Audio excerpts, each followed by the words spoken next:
Hello everyone. और भाई स्वागत है आपका फिर से डे 6 में। क्या कर रहे हैं हम लोग? पॉलिटी का PYQ सीरीज़ लास्ट 35 ईयर का, ठीक है। और आज है day 6।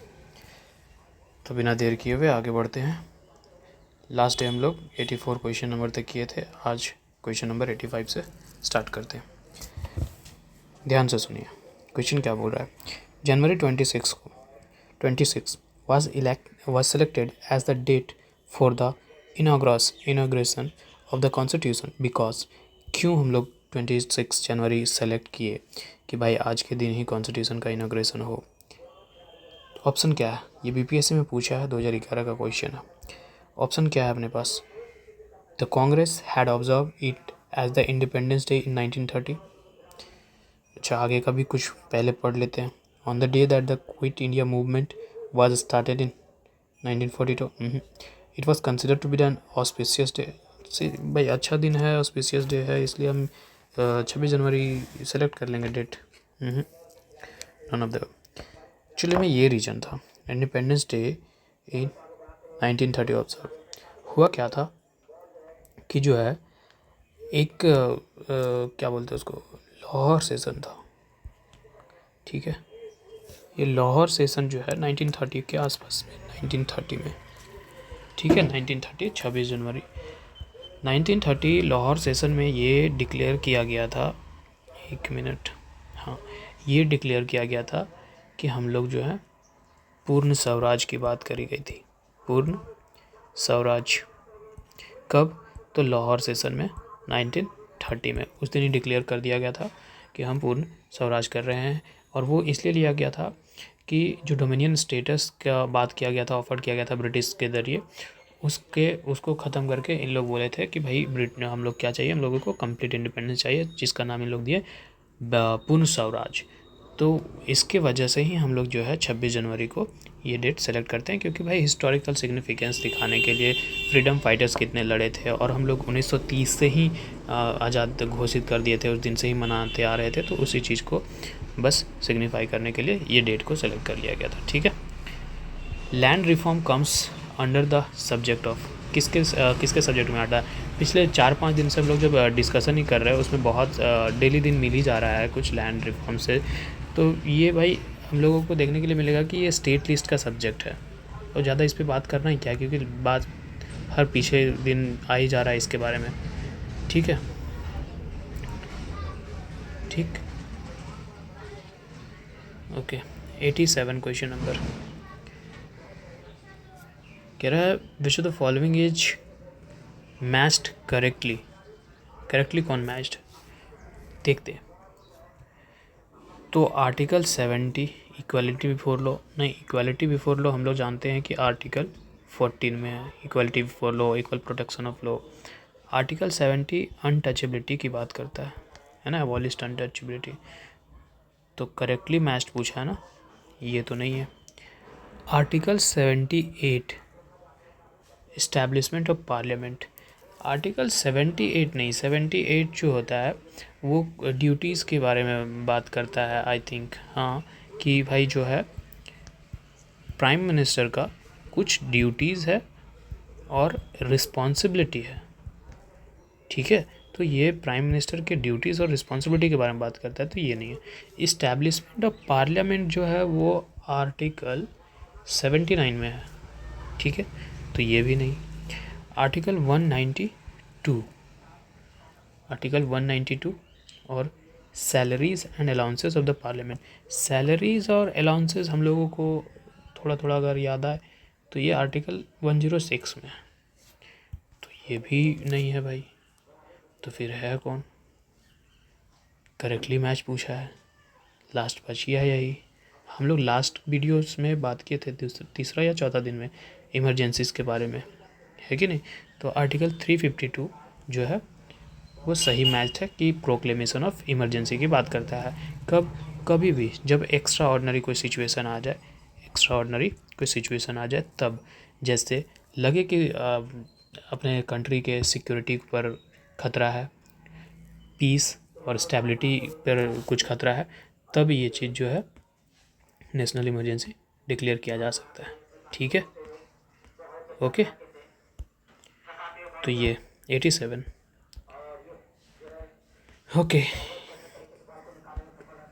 Next question 88।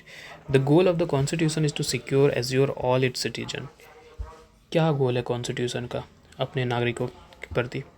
Justice, social, economic, liberty of thought and expression, आगे बिलीव भी था, ठीक है, equality of opportunity, dignity of. अगर ये देखो तो अगर प्रियम्बल याद है भाई, तो प्रियम्बल से ही बन जा रहा है कि नहीं? बोलोगे कि ये कहाँ है? अरे भाई, ये भी अल्टीमेटली जो है वो बात करता है ना, फ्रैटर्निटी का बारे में बात करता है, प्रियम्बल में मेंशन है, तो फ्रैटर्निटी ही तो एज्योर करेगा, डिग्निटी करेगा कि नहीं करेगा? और फिर उसी से हम लोगों का यूनिटी बढ़ेगा, एकता बढ़ेगा। इस तरीके से फिर हम लोग अपने में अपने एक sense of brotherhood and sisterhood develop होगा, और पूरा जो हमारा भारत हो वो एक यूनाइटेड कंट्री बन जाएगा, है कि नहीं? तो भाई हमको तो लग रहा है कि यहाँ तो सारे बात कर रहा है, सारे गोल है इसके, तो ऑप्शन होना क्या चाहिए फिर? डी होना चाहिए। ओके, ठीक है, आगे बढ़े। Okay, 89 question. Indian constituent assembly was established. Indian constituent assembly किसके अंदर इस्टेब्लिश हुआ था? Government of India act 1935? नहीं, कल ही हम लोग डिस्कस किए हैं 1935, 1919 और 1909। ये सब में तो कहीं बात ही नहीं हुआ था, ये तो पूरा इंडिपेंडेंस से रिलेटेड है, डायरेक्ट इंडिपेंडेंस की बात है। क्रिप्स मिशन, क्रिप्स मिशन का तो बात नहीं है। क्रिप्स मिशन का तो क्या गोल था कि भाई इंडिया, आप जो है मेरे को वर्ल्ड वॉर 2 में सपोर्ट करो, ठीक है, फिर हम आपको वर्ल्ड वॉर जब ख़त्म हो जाएगा तो फिर हम आपको सेल्फ गवर्नमेंट, या मतलब कहो कि डोमिनियन स्टेटस का बात किया था कि आप जब वर्ल्ड वॉर ख़त्म हो जाएगा तो हम आपको डोमिनियन स्टेटस दे देंगे। तो ये भी नहीं, ये भी नहीं, ये भी नहीं, बचा कौन हमारे पास? Cabinet mission 1946। तो इसी के अंदर जो है ये इंडियन कॉन्स्टिट्यूशन असेंबली को इस्टेब्लिश करने की बात करी गई थी। ठीक है, ओके ओके। 2002 में Uttarakhand PCS। Under the constitution of India economic planning is subject of. अब इकोनॉमिक प्लानिंग भाई हम लोग अपने एट अ फैमिली लेवल भी करते हैं प्लानिंग, इकोनॉमी से रिलेटेड, पैसा से रिलेटेड।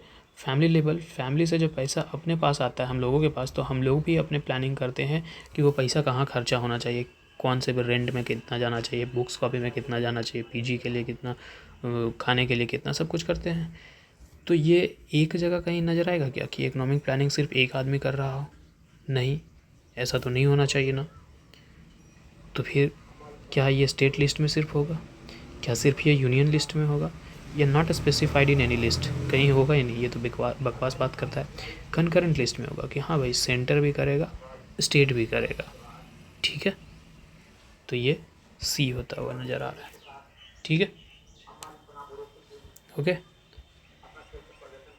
झारखंड PCS में 2021 में क्वेश्चन पूछा गया कि which among the following introduced the provincial autonomy in the British India.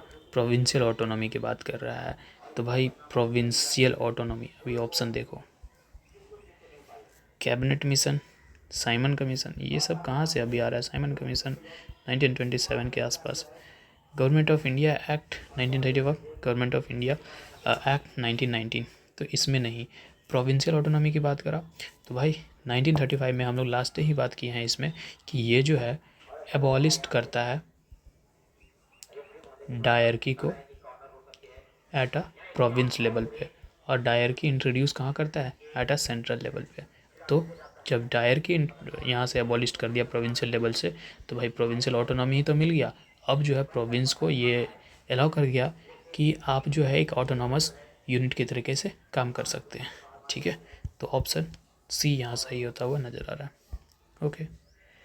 Which of the following was inserted in the preamble of the constitution of India through 42nd। भाई कितने दिनों से हम ये चीज़ पढ़ते आ रहे हैं ना, और ये झारखंड PCS में पूछा 2016 में, ठीक है।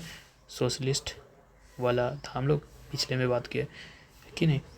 तो कौन सा होगा यहाँ पर? Sovereignty, dignity of a person, socialist और सेक्युलर। तो भाई सी, सोशलिस्ट एंड सेकुलर। हम लोग जानते हैं 42nd कॉन्स्टिट्यूशन अमेंडमेंट 1976 के जरिए इसे ऐड किया गया था। ठीक है, और ये सेकुलर वर्ड पे हम लोग कल चर्चा कर चुके हैं, है कि नहीं। और सोशलिस्ट का मतलब भी कि जो लोगों के वेलफेयर पे लिए ज़्यादा ध्यान देता हो, जिसमें सोशल जस्टिस और इक्वालिटी पे ज़्यादा ध्यान देता हो। ठीक है, ओके। क्या कहता है, the provision that no bill can be introduced in the legislature except on the recommendation of the president is covered under the constitution of India under, तो आर्टिकल 117, आर्टिकल 204 आर्टिकल 306, 307। तो 307 तो ये क्रिमिनलाइज है, IPC ये सब refer करने की बात करता है। हम लोग जानते हैं कि आर्टिकल 117 के आसपास, क्योंकि फाइनेंशियल बिल यही हम लोगों को देखने के लिए नज़र आता है। तो फाइनेंशियल बिल में ही भाई इस तरीके से बात करा गया है। और इसमें ही जो है कि अगर आप कॉन्सोलिडेटेड फंड ऑफ इंडिया से पैसा ये कर रहे हो, तो बिना रिकमेंडेशन के, प्रेसिडेंट के रिकमेंडेशन से आप वहाँ से पैसा ये नहीं कर सकते हो, है ना। Article 266 consolidated fund of India की बात करता है, पब्लिक अकाउंट के बारे में। और आर्टिकल 306 जो है वो फर्स्ट शेड्यूल से रिलेटेड है, imposition restriction on trade and commerce पे बात करता है ये, जो कि हटा दिया गया है, अब है नहीं वैसे। ठीक है, okay. concurrent list include in the Indian Constitution is given by, Jharkhand में पूछा, झारखंड PCS में 2003 का क्वेश्चन। कंकरेंट लिस्ट हम लोग कौन से कंट्री से लिए हैं, यूनियन लिस्ट है, ऑस्ट्रेलिया से, इटली से, कनाडा से। फैक्ट है, याद करना पड़ेगा, ऑस्ट्रेलिया से। ठीक है, और इसमें कोई चारा ही नहीं है। विच of the following act for the first time provided the communal representation in the British India. तो कॉम्युनल रिप्रेजेंटेशन सबसे पहले बात है, ये काउंसिल एक्ट, तो काउंसिल एक्ट तो सिर्फ इंडियन रिप्रेजेंटेशन की बात किया था। और कल हम लोग जब बात किए 1892, मतलब बजट डिस्कशन वाला था, ये ख़त्म करो इसको। और पार्लियामेंट्री रिफॉर्म 1909, हाँ, तो इसी में जो है सेपरेट इलेक्टोरेट की बात किया था, किसके लिए, मुस्लिम के लिए। सेपरेट इलेक्टोरेट फॉर मुस्लिम कहने का क्या मतलब है कि मुस्लिम जो है ना, वो सिर्फ और सिर्फ मुस्लिम कैंडिडेट को ही वोट कर सकता है। मुस्लिम जो है सिर्फ और सिर्फ मुस्लिम कैंडिडेट को वोट कर सकता है। और ये पहली बार जो है कम्युनल रिप्रेजेंटेशन प्रोवाइड किया गया था under the British government, British India में। तो ये 1909 वाले में था, पार्लियामेंट्री रिफॉर्म्स में। ओके, नेक्स्ट क्वेश्चन MPPCS में पूछा 2017 में, विच of the following act introduce the principle of constitution autocracy. Constitutional autocracy, अभी कॉन्स्टिट्यूशनल ऑटोक्रेसी कहने का मतलब क्या होता है कि इसका मतलब ये होता है कि भाई जो एग्जीक्यूटिव अथॉरिटी है प्रोविंस का, और जो सेंटर का है उसका जो पावर होगा वो किस पे वेस्टेड होगा, गवर्नर और गवर्नर जनरल पे। ठीक है, किसके बिहाफ पे, ऊपर ब्रिटिश क्राउन रहेगा और उसके अंदर जो है आपके गवर्नर और गवर्नर जनरल पे कॉन्स्टिट्यूशनल ऑटोक्रेसी कि हाँ आप जो है अपने से डिसीजन ले सकते हो। तो ये बात बहुत ही बाद में करा गया था, बहुत लेटर होकर के। तो ये गवर्नमेंट ऑफ इंडिया एक्ट 1935 में। ठीक है, okay. 1997 who was the chairman of the advisory committee on the fundamental right and the minority constituted by the constituent assembly। कौन थे chairman of the advisory fundamental right. अभी देखो fundamental right था तो यहाँ कौन है, Pandit Nehru, Sardar Patel, BN Rao, BR Ambedkar. BN Rao हम लोग वो जानते हैं कि कॉन्स्टिट्यूशनल एडवाइज़र के रूप में थे, ये ड्राफ्टिंग कमेटी के चेयरमैन थे। ठीक है, पंडित नेहरू को तो बाहर की चीज़ों को देखने के लिए बोला गया था, मतलब कि उनको वही चीज़ मिला था, जैसे कि यूनियन, हम लोग लास्ट डे बात ही कर रहे थे ना, यूनियन कमेटी से लेकर के और एक्सटर्नल अफेयर से लेकर के ये सब चीज़ें। तो सरदार पटेल हम याद किए थे कि पी से प्रोविंस, और ये भी लास्ट डे हम बोले थे कि प्रोविंस मतलब ये बहुत सारे इंटीग्रेशन का काम भी किए थे और ट्राइबल एरिया के लिए बड़े काम किए थे ये। तो भाई ट्राइबल एरिया में तो लोगों का बहुत ज़्यादा एक्सप्लॉइटेशन होता है, तो उनके जो फंडामेंटल राइट जो है हानि ना हो जाए, मतलब फंडामेंटल राइट का एक्सप्लॉइट ना हो जाए, इसके लिए भी उन्होंने ही काम किया था। तो हम लोग इस तरीके से याद रख सकते हैं कि भाई ठीक है, जो है सरदार पटेल को चेयरमैन बनाया गया था कि फंडामेंटल राइट एंड माइनॉरिटीज़ के एडवाइजरी कमेटी का चेयरमैन। तो ये आप बी मार सकते हो, ठीक है। Next question, the constituent of India was adopted on which date. भाई अगर प्रियम्बल याद किए हो तो एज इट इज़ मारोगे, लेकिन क्वेश्चन है कब का, 98 का MPPCS, और MPPCS 2010 में। मतलब MPPCS में क्वेश्चन रिपीट होते हैं, अगर 2098 में कोई क्वेश्चन वो वाला करके गया होता तो डायरेक्ट 2010 में डायरेक्ट मारता, और ये प्रियम्बल में डायरेक्टली लिखा हुआ कि 26 नवंबर 1949 को हम लोग अडॉप्ट किए हैं। इसमें ज़्यादा बकवास करने की बात की ज़रूरत ही नहीं है कि नहीं, ठीक है। 99, which one of the following said a constitution like a machine is a lifeless thing? It acquires life because of the men who control it, and India needs today nothing more than a set of honest men who will have the interest of the country before them. ये question 2021 का है, Rajasthan administrative service में पूछा है। देखो इतना हम लोगों को स्पीच तो किसी का याद नहीं रहेगा, एक दो स्पीच याद रहता है, जैसे BR अम्बेडकर के वाले, भाई कॉन्स्टिट्यूशन ऐसे नहीं होगा मतलब महान कि भाई हम लोगों को मानने वाले लोग ऐसे महान होने चाहिए, इस तरीके से महान बनेगा। तो एक कुछ नॉर्मल तो चीज़ें याद रहती है, लेकिन ये कौन याद, इतना ज़्यादा कौन याद रखेगा। तो ठीक है, ये याद रखना पड़ेगा, कोई इसमें लॉजिक नहीं है, ठीक है। तो राजेंद्र प्रसाद जो है ये स्पीच 26 नवंबर 1949 को बोला था, ठीक है। ओके आगे बढ़े, ठीक है। 100 क्वेश्चन, सेंचुरी पूरा कर लिए यार हम लोग। One amongst the following was not a salient feature of the government of India act 1935। भाई कितने दिनों से हम लोग ये पढ़ते आ रहे हैं गवर्नमेंट ऑफ इंडिया एक्ट 1935। अब इसमें से पढ़ने से तो समझ में आ ही जाना चाहिए कि कौन सा इसका फीचर नहीं होगा, ठीक है। Salient feature, the act provided for an all India federation. भाई था, लेकिन हाँ सक्सेसफुल नहीं हुआ वो बात अलग है, लेकिन प्रोवाइडेड तो क्या था ना, प्रोविज़न तो था उसमें, तो ये तो था, तो इसको तो हम नहीं कहेंगे, ठीक है। वहाँ नॉट का बात किया ना। दूसरा, residuary subject were allocated to the provincial.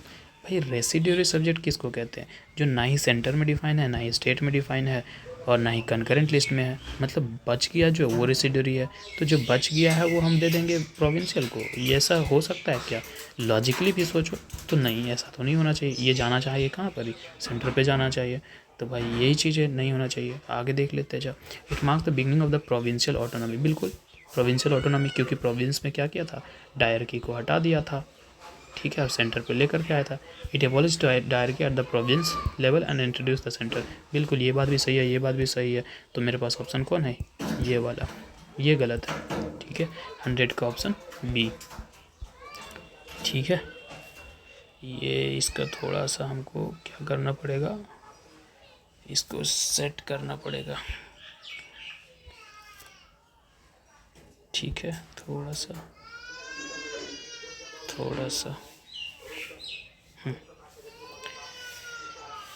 Okay, इसका नीचे से स्टार्ट करते। देखो, chairman of the union constitution committee. अगर PYQ सिर्फ करते आ रहे हो अभी हमारे साथ पिछले कुछ दिनों से, 4-5 दिनों से, तो ये देखोगे कि ये जो है यूनियन कॉन्स्टिट्यूशन कमेटी के चेयरमैन तो सिर्फ जवाहरलाल नेहरू को बनाया गया था, है कि नहीं। तो मतलब D का 2 होना चाहिए। D का 2 कहाँ है भाई, एक यहाँ दिख रहा है मेरे को, एक यहाँ दिख रहा है, बाकी को हटा दो, हटा दिया, ओके। दूसरा देखते हैं, और कुछ दिख रहा है जो हम लोग आसानी से कर पाएंगे।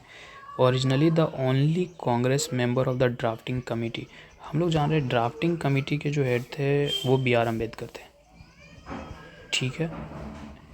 लेकिन उसके अंदर ही जो है वो KM मुंशी जी थे, जो कौन है, ये एक लॉयर हैं, राइटर भी थे, पॉलिटिशियन भी थे, ठीक है, जिन्हें इलेक्ट किया गया था कॉन्स्टिट्यूएंट असेंबली के लिए, कहाँ से, बॉम्बे से, बॉम्बे प्रेसिडेंसी से।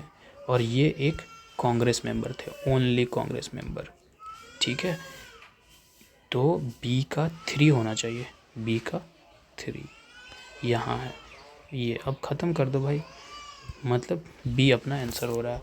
अब देख लो, ए का 4 first vice president of constituent assembly, A का 4 एस.सी. मुखर्जी। ठीक है, तो एस.सी. मुखर्जी क्रिश्चियन लीडर थे जो कि बंगाल लेजिस्लेटिव असेंबली से आए थे और पहली बार इन्हें वाइस प्रेसिडेंट के तौर पे कॉन्स्टिट्यूंट असेंबली में चूज़ किया गया था। कब? 11 दिसंबर 1946 को। बाद में आगे चल करके ये रिज़ाइन कर देते हैं अपने पोस्ट से और गवर्नर बन जाते हैं वेस्ट बंगाल के। कब? वेस्ट बंगाल के गवर्नर बन जाते हैं 1952 में। ठीक है, 4 हो गया। अब सी का बच गया, member of the constituent assembly representing Rajasthan princely state. तो ये अब लास्ट तो बच गया भाई, यही है कि वी.टी. कृष्णाचारी। तो हाँ, ये एक बिजनेसमैन थे, पॉलिटिशियंस थे जिनको नॉमिनेट किया गया था कॉन्स्टिट्यूंट असेंबली के लिए। कहाँ से? तो भाई कॉन्स्टिट्यूंट असेंबली किसके जरिए नॉमिनेट किए गए थे? तो एक मूवी भी है ना, महाराजा ऑफ बीकानेर। ठीक है, जो कि एक प्रिंसली स्टेट है। कहाँ? किसका? राजस्थान का। ठीक है, फिर ये बाद में चल करके प्रोविंशियल पार्लियामेंट के मेंबर बनते हैं और एक मिनिस्टर के तौर पे काम करते हैं और अलग अलग पोर्टफोलियोज देखते हैं, जैसे कि फाइनेंस हो गया, कॉमर्स हो गया, इंडस्ट्री हो गया, डिफेंस प्रोडक्शन हो गया, इन सारी चीज़ों को देखते हैं। तो क्वेश्चन नंबर 101 का अपने पास फाइनल ऑप्शन कौन सा हो रहा है? बी हो रहा होगा। ठीक है, आगे बढ़े। ओके भाई,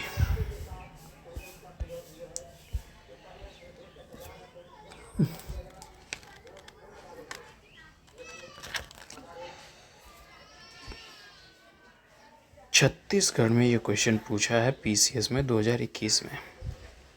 ठीक है, ध्यान से पढ़ें। क्या बोल रहा है? What is true in the relation to the autonomous district. Autonomous district से क्या सही है भाई? तो each autonomous district council has 30 member. ये बात सही है, बिल्कुल सही है कि हाँ, हर एक ऑटोनोमस डिस्ट्रिक्ट काउंसिल के 30 मेंबर होंगे। ठीक है। दूसरा, 24 members of autonomous district council are elected by voting and rest 6 are nominated by the governor. इसमें ना थोड़ा सा डाटा का ये वो किया है ऊपर नीचे। ठीक है, क्योंकि इसमें जो है 30 मेंबर में से 30 member of autonomous district council में से में जो है वो 24 नहीं 26 जो होंगे वो इलेक्ट किए जाएंगे। कहाँ से? एडल्ट फ्रेंचाइज के बेसिस पे। ठीक है, और ये जो 6 बोल रहा है ना, वो 6 नहीं, ये 4 होना चाहिए। 4 को नॉमिनेटेड होंगे, किसके जरिए? गवर्नर के जरिए। समझे? तो ये वाला डाटा, ये चीज़ गलत है। 2 यहाँ है, 2 यहाँ है, ख़त्म कर दो। 3 देख लो भाई, rights to direct the act passed by the parliament of India in autonomous district of Assam lies with the governor. बिल्कुल गवर्नर के पास ही है, ये बात ही कहा गया था। ऑटोनोमस डिस्ट्रिक्ट इन आसाम जो है, governor has the power to direct the act, जो भी पार्लियामेंट के जरिए पास किया जाएगा। और गवर्नर के पास ये अथॉरिटी है कि वो रीऑर्गेनाइज भी कर सकता है और रीअरेंज भी कर सकता है ऑटोनोमस डिस्ट्रिक्ट को, जिसमें से आप उसका चाहे तो बाउंड्री बदल रहे हैं, चाहे आप उसका नाम बदल रहे हैं, चाहे उसका जो एरिया है उसको एडजस्ट कर रहे हैं। और ये सब कुछ किसके पास लाई कर रहा था? गवर्नमेंट के पास लाई कर रहा था। तो ये बात सही है। हम लोग अभी कुछ दिन 2 या सेकेंड लास्ट के दिन हम लोग शेड्यूल वाला बात कर रहे थे कि 6 शेड्यूल जैसा। तो हम लोगों को पता है कि आर्टिकल जो है, उस दिन भी शायद बात हुआ होगा, 244 जो है ऑटोनोमस डिस्ट्रिक्ट काउंसिल के बारे में बात करता है।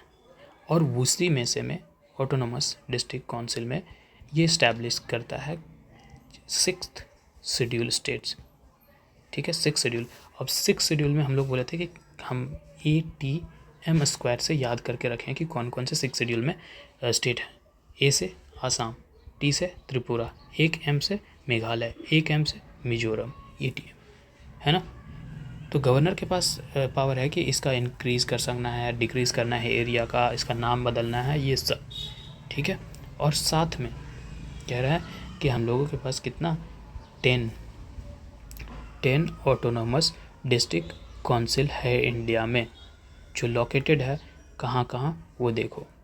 आसाम में, ठीक है, ATM में, बेसिकली ATM स्क्वायर में, मेघालय में, मिजोरम में, त्रिपुरा में, ठीक है। अब आसाम में कौन कौन से हैं? कार्बी एंगलोंग, दीना हासो और बोडोलैंड। उसके बाद मेघालय में, त्रिपुरा में देख लो, उसके बाद त्रिपुरा में Tripura tribal areas autonomous district council. उसके बाद मेघालय में तो खासी हिल, जैंतिया हिल और गारो, हम लोग यहाँ हिल भी याद रखते हैं, गारो, खासी, जैंतिया, इसलिए। मिजोरम में चकमा डिस्ट्रिक्ट काउंसिल, लाई डिस्ट्रिक्ट काउंसिल, मारा डिस्ट्रिक्ट काउंसिल और पावी डिस्ट्रिक्ट काउंसिल और रियांग डिस्ट्रिक्ट काउंसिल। तो ये 10 टोटल इन सब से मिला करके हैं, 10 एडिशनल डिस्ट्रिक्ट काउंसिल, ठीक है। ओके, नेक्स्ट क्वेश्चन भाई, 103 question. By which of the amendment of the constitution of India forest were transferred from the state list to the concurrent list. देखो, एक हम लोग जानते हैं कि बड़ा नॉटी मतलब नॉटी अमेंडमेंट था, और वो naughty amendment constitution amendment 42nd amendment को हम लोग जानते हैं 1976 को, जिसमें बहुत सारे चेंजेस किए गए थे, ठीक है, बहुत सारे चेंजेस किए गए थे। तो उसी चेंजेस में ये भी किया गया था कि फॉरेस्ट को जो है ट्रांसफ़र किया गया था स्टेट लिस्ट से कंकरेंट लिस्ट में, ठीक है, ये किया। अब इसमें जब स्टेट से ट्रांसफ़र हो गया तुम्हारा कंकरेंट लिस्ट में, तो अब तो लॉ दोनों ही बना सकते हैं, है ना, सेंट्रल गवर्नमेंट भी बनाएगा, स्टेट गवर्नमेंट भी बनाएगा, है ना, ये बात। तो ये 42nd कॉन्स्टिट्यूशन अमेंडमेंट में हुआ था, ठीक है। आगे बढ़ते हैं। 144, इसका भी थोड़ा सा यार पूरा ही करना पड़ेगा क्या?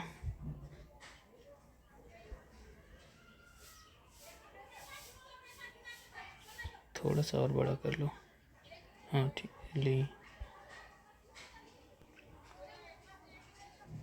है ना भाई, दिख रहा होगा तो इतना में। ओके, लिस्ट मैच करना है, इधर सब्जेक्ट दिया हुआ है, इधर कॉन्स्टिट्यूशन का पार्ट है। एबोलिशन ऑफ टाइटल, ये कहाँ है? हम लोग ये जानते हैं कि फंडामेंटल राइट में, आर्टिकल 18 में, कहीं आर्टिकल 18 है फंडामेंटल, हाँ फंडामेंटल राइट दिख रहा है, फंडामेंटल ए का 3 भाई, उसके बाद कहीं देखने का ज़रूरत ही नहीं है, मार दो। अब फिर भी हम देख लेते हैं, ठीक है, कि ऑर्गेनाइजेशन ऑफ विलेज पंचायत, हाँ ये तो है, विलेज पंचायत के ऑर्गेनाइजेशन की बात करता है हमारा DPSP में, आर्टिकल 40 में, ठीक है। तो ये कहाँ है? बी का देखो तो 1 DPSP, ठीक है। उसके बाद सी जो है वो क्या बोल रहा है, पढ़ो, to provide the opportunities for the education to child ward between the 6 to 14 years of age. तो ये जो चीज़ है वो हम लोग फंडामेंटल ड्यूटीज़ में देखने के लिए मिले, सी का 4 फंडामेंटल ड्यूटीज़ में। ये 86 कॉन्स्टिट्यूशनल अमेंडमेंट एक्ट के जरिए अमेंड किया गया था और आर्टिकल 51A में इसे इंसर्ट किया गया था एज अ फंडामेंटल ड्यूटी, ठीक है, कि पेरेंट या गार्जियन को ये भाई अपॉर्चुनिटी देता है कि भाई एजुकेशन के लिए बच्चे को कहाँ भेजना है, स्कूल भेजना है, जिसका साल 6 से 14 साल हो रहा होगा, ठीक है। उसके बाद India that is Bharat is the union of state, ये बच्चा कोई भी पढ़ता होगा तो भी जानता होगा कि यूनियन एंड टेरिटरी पहला ही पार्ट में है।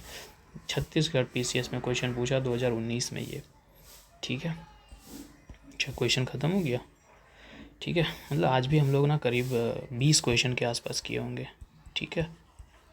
इसी तरीके से चलते चलेंगे। अब इसमें हमको लग रहा है इस वाले सेक्शन में जो सिलेबस अभी हम लोगों का चल रहा है इसमें ज़्यादा क्वेश्चन नहीं होगा, 140 के क्वेश्चन या 180 के क्वेश्चन आसपास थे, तो ज़्यादा नहीं, 1-2 दिन और, मतलब 20, 40, 60, 3 दिन के आसपास ज़्यादा लग सकता है, ज़्यादा से ज़्यादा जाएगा तो 3 दिन, उससे ज़्यादा नहीं जा सकता है, ठीक है। फिर हम लोग नए